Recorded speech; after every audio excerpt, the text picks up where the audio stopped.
Hello everyone, welcome back to the Harshi DSC classes. ఈరోజు మనం ఈ వీడియోలో సీటెట్కి సంబంధించినటువంటి నోటిఫికేషన్ డీటెయిల్స్, అలాగే సీటెట్ వచ్చేసి ఏపీ డిఎస్సి ఆస్పిరెంట్స్కి ఏ విధంగా ఉపయోగపడుతుంది అనేది ఈ వీడియోలో చూద్దాము.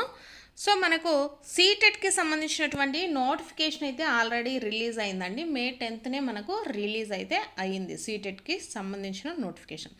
సో ఇప్పుడు మనకు సీటెట్ వచ్చేసి ఏపీ డిఎస్సి ఆస్పిరెంట్స్కి ఏ విధంగా ఉపయోగపడుతుంది. సో డిఎస్సి ఆస్పిరెంట్స్ ఎవరైతే ఉన్నారో వాళ్ళు ఈ సీటెట్ని ఏ విధంగా ఉపయోగించుకోవాలి, మనకు యూజ్ అవుతుందా అవదా అనేది ఈ వీడియోలో నేను క్లియర్గా చెప్తానండి. వీడియో స్టార్టింగ్ నుంచి ఎండ్ వరకు చూడండి, ప్రతి ఒక్కరికి కూడా యూస్ఫుల్ అయితే అవుతుంది.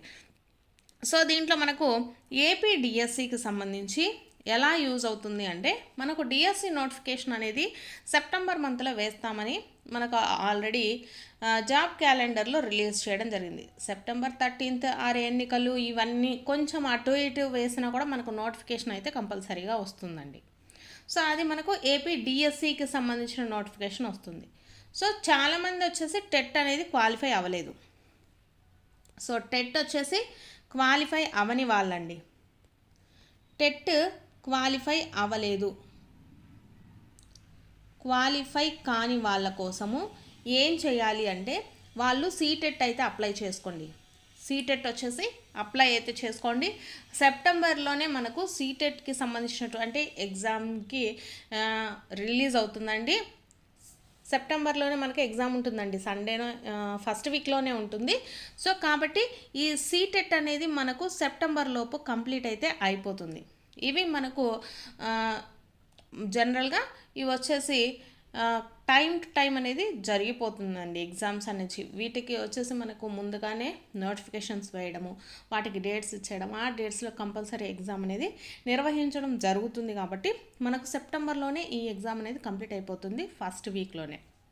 సో తర్వాత మనకు ఏపీ డిఎస్సికి సంబంధించినటువంటి నోటిఫికేషన్ అయితే రిలీజ్ చేస్తారండి. ఏపీ డిఎస్సి 2026 నోటిఫికేషన్ రిలీజ్ చేస్తారు. సో ఇప్పుడు సీటెట్ వచ్చేసి ఎవరైతే క్వాలిఫై అయ్యారో వాళ్ళు డిఎస్సి రాసుకోవడానికి ఎలిజిబుల్ అవుతుందండి.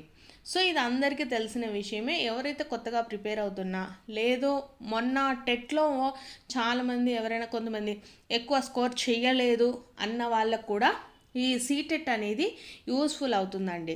సో సీటెట్ ఎందుకు చెప్తున్నానంటే, మనకు ఏపీ టెట్లో చూసుకుంటే అండి, ఏపీ టెట్లో చూసుకున్నట్లయితే మీరు పేపర్ 1 రాస్తున్నారనుకోండి.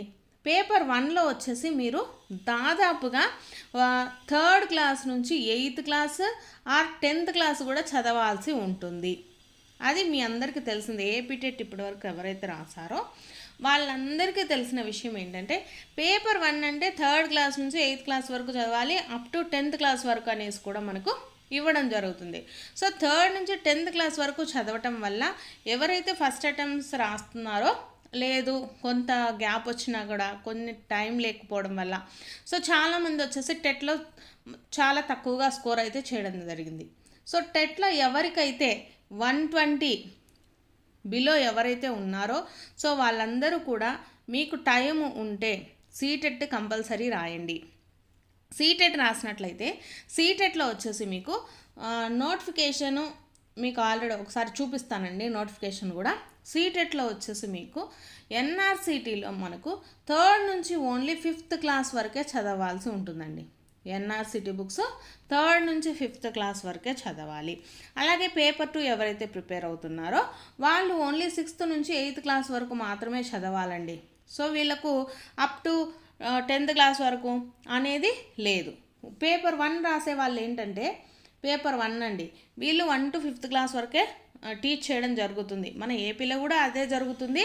కాకపోతే మనకు సిలబస్ ఏంటంటే 3rd నుంచి 10th క్లాస్ వరకు కంపల్సరీగా ఇవ్వడం జరుగుతుందండి. ప్రతి ఒక్క దాంట్లో టెట్ కానీ డిఎస్సి కానీ చూసుకున్నట్లయితే పేపర్ 1 వాళ్ళు అంటే ఎస్జిటి వాళ్ళు చెప్పేది 5th క్లాస్ వరకే అయినప్పటికీ మనకు ఎగ్జామ్లో స్టాండర్డ్స్ వచ్చేసి 10th క్లాస్ వరకు ఇస్తున్నారు.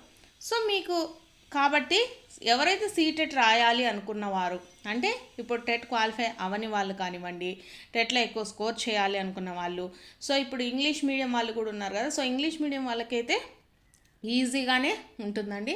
లేదు కొంచెం ఇంగ్లీష్ వచ్చు అన్న వాళ్ళు కూడా సీటెట్కి అయితే ప్రిపేర్ అవ్వచ్చు. ఓన్లీ థర్డ్ నుంచి ఫిఫ్త్ క్లాస్ బుక్స్ మాత్రమే ప్రిపేర్ అవ్వండి. పేపర్ 1 వాళ్ళకి మీకు స్కోర్ కూడా బాగానే వస్తుందండి. మీకు కొంచెం ఇంగ్లీష్ పరిజ్ఞానం ఉంటే బాగానే వస్తాయి మార్క్స్. సో మీరు ఆల్రెడీ మొత్తం మేము ఫుల్ ఇంగ్లీష్గానే చదువుకున్నాం, ఇంగ్లీష్ మీడియమే అనుకున్న వాళ్ళకు ఎటువంటి డౌట్ లేకుండా ఎవరైతే మన ఏపీ టెట్లో స్కోర్ చేయలేదో వాళ్ళందరూ కూడా సీటెట్కి అయితే అప్లై చేసుకోండి. స్కోర్ చేసుకొని మీరు డైరెక్ట్గా ఏపీడిఎస్సి ఎగ్జామ్కి అటెంప్ట్ అయితే చేయొచ్చు. సో కాబట్టి ప్రతి ఒక్కరు యూజ్ చేసుకోండి. మనకు దీంట్లో సిలబస్ కూడా తక్కువగా ఉంటుందండి. సీటెట్లో పేపర్ 1 వాళ్ళకి వచ్చేసి థర్డ్ నుంచి ఫిఫ్త్ క్లాస్ వరకే ఉంటుంది బుక్స్ చదవాల్సినవండి. నెక్స్ట్ పేపర్ 2 వాళ్ళు వచ్చేసి 6th నుంచి 8th క్లాస్ వరకే చదవాలి. వీళ్ళు అప్ టు 10th క్లాస్ ఇలాంటివన్నీ ఏం ఉండవండి. ఓన్లీ 6 to 8 బుక్స్లలో మనకు ఏమేమి ఉన్నాయో అవి మాత్రమే ఇవ్వడం జరుగుతుంది. సో ఇది వచ్చేసి మనకు యూజ్ అవుతుందండి. ఎవరైతే టెట్ క్వాలిఫై అవ్వలేదో వాళ్ళైతే యూజ్ చేసుకోండి. సో ఇప్పటి వరకు మేము సీటెట్ అప్లై చేయలేదు, సో ఎలా ఉంటుంది అప్లికేషన్ ప్రాసెస్, లేదు మన క్వశ్చన్ పేపర్ ఎలా ఉంటుంది అనే వాళ్ళ కోసము ఇప్పుడు క్వశ్చన్ పేపర్ అయితే మీకు క్వశ్చన్ పేపర్ కాదండి, అప్లికేషన్లో మీకు ఎలా ఉంటుంది, మనకు ఇంగ్లీష్ మీడియమా తెలుగు మీడియమా అసలు క్వశ్చన్ పేపర్ ఎలా ఉంటుంది, ఏ సబ్జెక్టులు వస్తాయి అనేసి ఒక క్లియర్ ఇన్ఫర్మేషన్ అయితే చూద్దాము.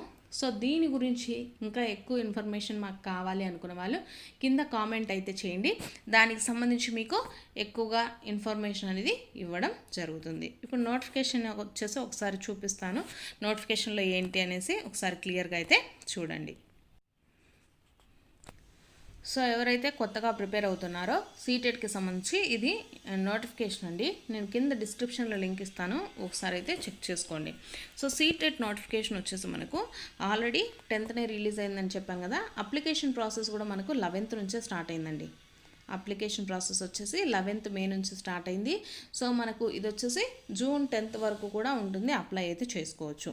అలాగే లాస్ట్ డేట్ వచ్చేసి ఫీజ్ అడ్మిషన్ కూడా June 10వ తారీఖు అండి. Date of examination 6th September. మీకు ఆల్రెడీ చెప్పాను కదా, మనకు ఏపీడిఎస్సి రిలీజ్ అవ్వకముందే ఆర్ రిలీజ్ అయిన తర్వాత అంటే మనకి ఏంటంటే మనము ఆ ఎగ్జామ్లో మనకు చూపించాలి. సో మనము ఈ సీటెట్ రాసాం కాబట్టి ఆల్రెడీ మనం రాసాము, రిజల్ట్స్ కోసం వెయిట్ చేస్తున్నాము అనేటటువంటి ఆప్షన్ కూడా మనకు డిఎస్సి అప్లికేషన్ ప్రాసెస్లో ఉంటుందండి. కాబట్టి ప్రతి ఒక్కరు కూడా మనకు అప్పటికి రిజల్ట్స్ రాకపోయినా మనకు కాన్ఫిడెంట్ ఉంటే అంటే మనము సెలెక్ట్ అవుతాము, సో డిఎస్సికి రాసేద్దామంటే మీరు రాసేసుకోవచ్చండి, నో ప్రాబ్లం. తర్వాత మీరు మార్కులు దానికి సంబంధించిన అప్లికేషన్ ప్రాసెస్ చూపిస్తే సరిపోతుంది.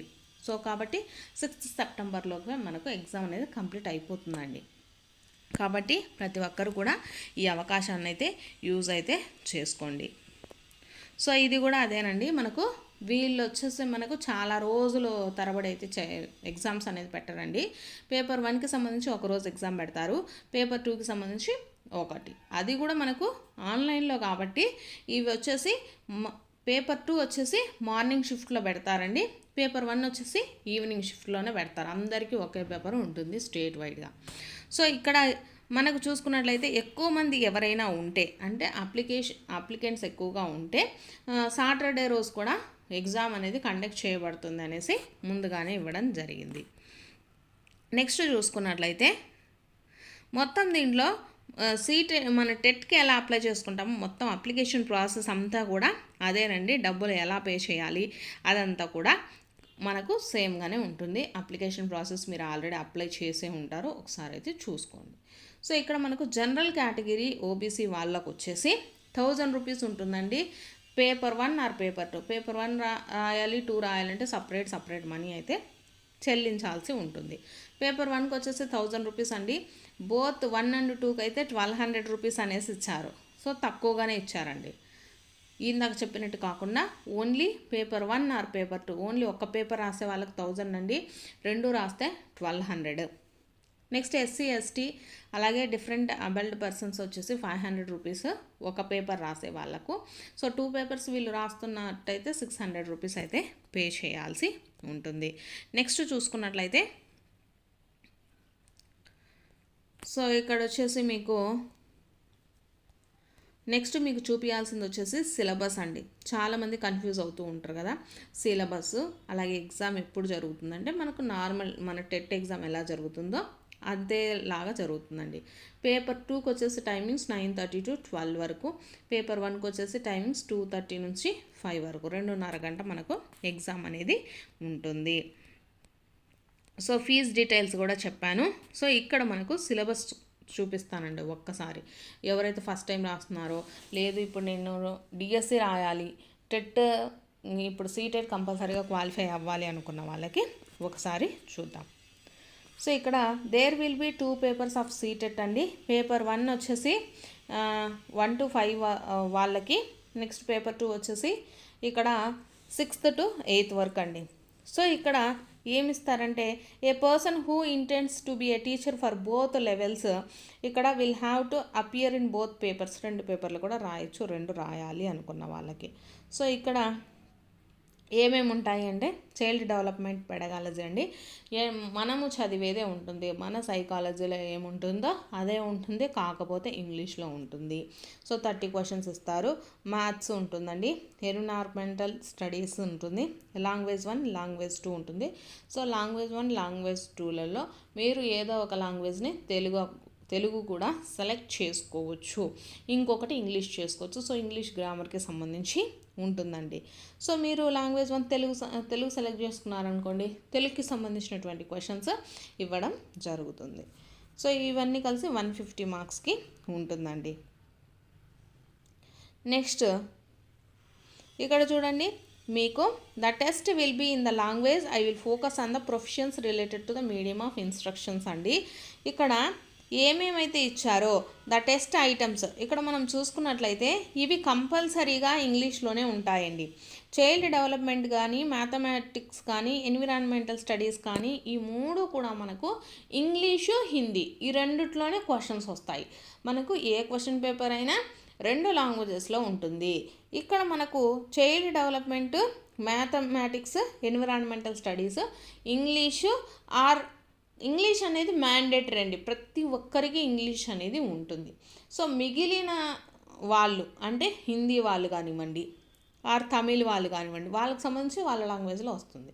ఇప్పుడు మనకి ఏంటంటే హిందీ ఇంగ్లీషు కంపల్సరీ మనకు ఉంటుంది, అంటే మనం తెలుగు కదా సెలెక్ట్ చేసుకునేది, కాబట్టి మనకు ఇంగ్లీషు హిందీలో కంపల్సరీగా ఉంటుంది.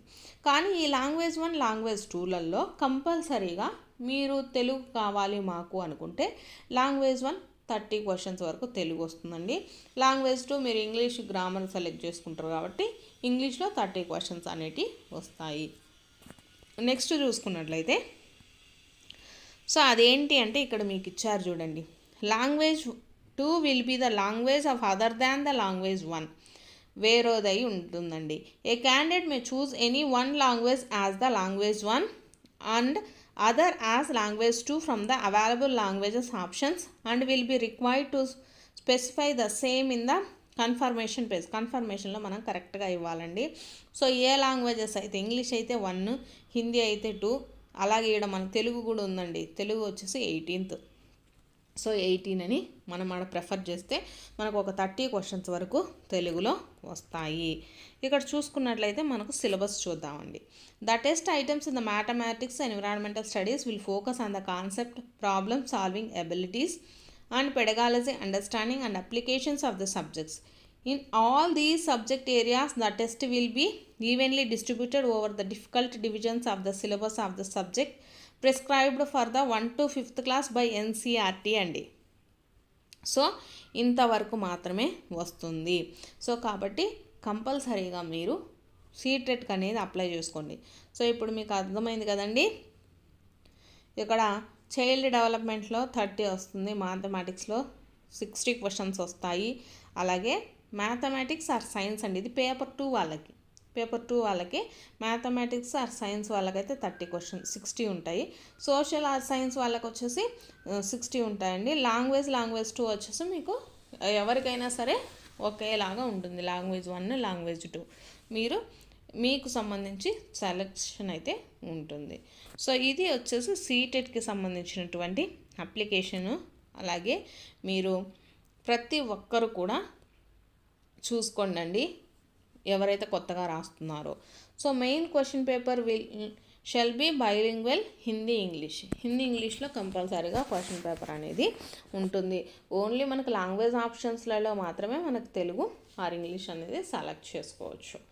సో ఈ విధంగా మనకు సీటెట్లో మీకు ఏం చెప్పాను, డిఎస్సికి మనకు సీటెట్ యూస్ఫుల్ అవుతుంది. సీటెట్లో క్వాలిఫై అవుతే డిఎస్సి, ఏపీ డిఎస్సి రాసుకోవచ్చు అండి. ఆర్ ఏ స్టేట్లో అయినా డిఎస్సి రాసుకోవచ్చు. సో తెలంగాణ వాళ్ళు సీటెట్ రాసుకున్న మీ టీఎస్లో డిఎస్సి అప్లై అయితే చేసుకోవచ్చు అండి. సో అలాగే ఈ సీటెట్ మనకు నవోదయ స్కూల్స్లలో కానీ, జవహర్ స్కూల్స్లలో కానీ, బీటెల్లో కూడా రాసుకోవడానికి యూస్ఫుల్గానే ఉంటుంది. సో ఇది మనకు లైఫ్ లాంగ్ వ్యాలిడిటీ ఉంటుందండి. సీటెట్ ఎగ్జామ్ రాసి క్వాలిఫై అవుతే లైఫ్ లాంగ్ వ్యాలిడిటీ ఉంటుంది. సో ఇంకా మీకు ఏమైనా డౌట్స్ ఉంటే, so DSC, AP DSC aspirants ఇంకా ఏమైనా మీకు డౌట్స్ ఉంటే ఒకసారి అయితే కామెంట్ సెక్షన్లో అయితే కామెంట్ అయితే చేయండి. సో ఇది ప్రతి ఒక్కరికి కూడా యూజ్ అవుతుందండి. ఏపీ కానీ తెలంగాణ వాళ్ళకి కానీ యూజ్ అవుతుంది. సో సీటెట్ ఎగ్జామ్స్ యూస్ఫుల్ చేసుకొని మీరు డిఎస్సి అయితే డైరెక్ట్గా రాసేయచ్చు. సో ఇది ఈ రోజుటి వీడియో. మీకు ఏమైనా డౌట్స్ ఉంటే కింద కామెంట్ సెక్షన్లో కామెంట్ చేయండి.